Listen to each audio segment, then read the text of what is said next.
Bonjour, bienvenue dans la série sur les échecs.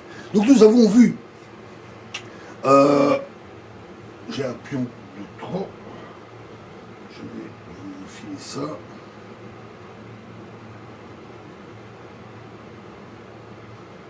Ouais, j'ai un pion de trop.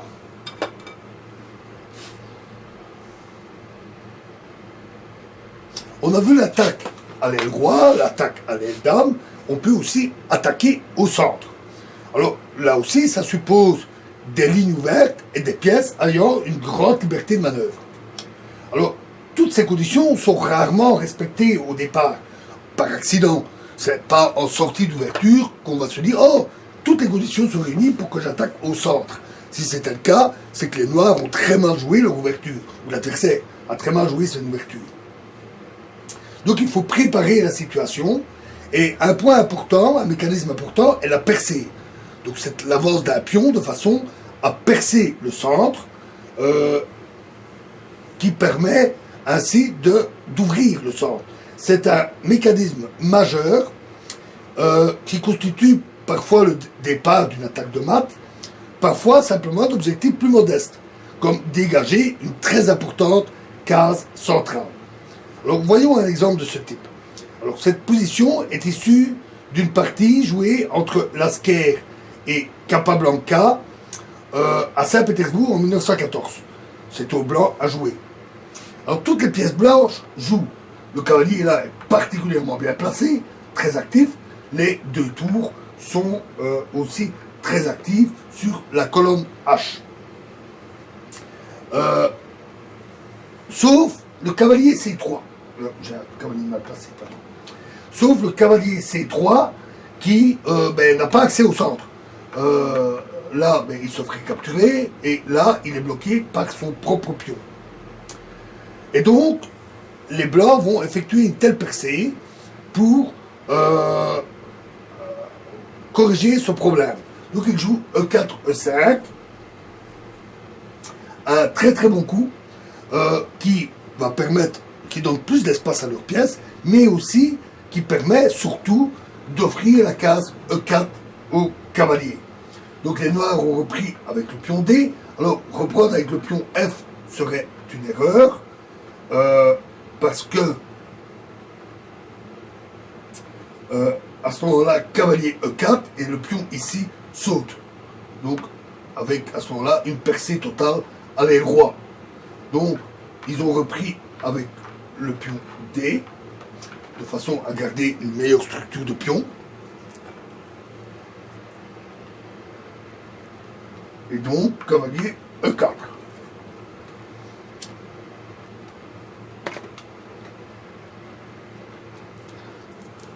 Notons que ce coup menace cavalier F6 et échec avec capture de la tour.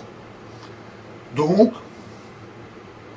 les noirs ont joué cavalier en D5, ce qui protège leur pion.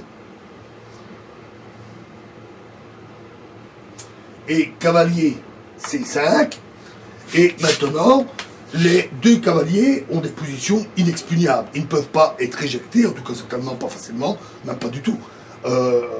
Les pions ne peuvent pas les éjecter, sauf celui-là, mais il y a un pion qui bloque, et ils se protègent l'un l'autre, et le fou blanc ne pourrait attaquer que ce cavalier-là, et il ne peut pas facilement le faire.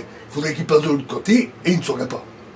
Donc, ces deux cavaliers ont maintenant une position en béton armé. Alors,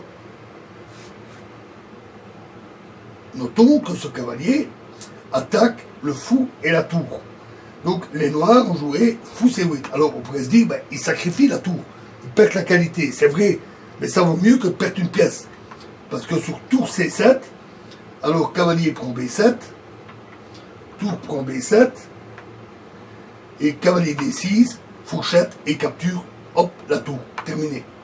Donc, les noirs n'ont pas vraiment le choix, ils doivent sacrifier la qualité, ils ont joué fou C8. Cavalier prend D7, fou prend D7.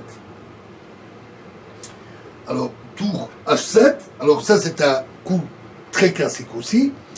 La tour pénètre sur la 7e rangée.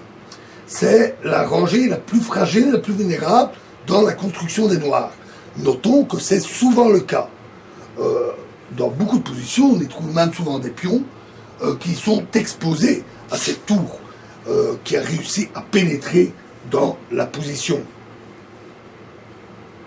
La menace directe maintenant est tour A1 avec une attaque sur le roi et la capture de la tour ou un mat.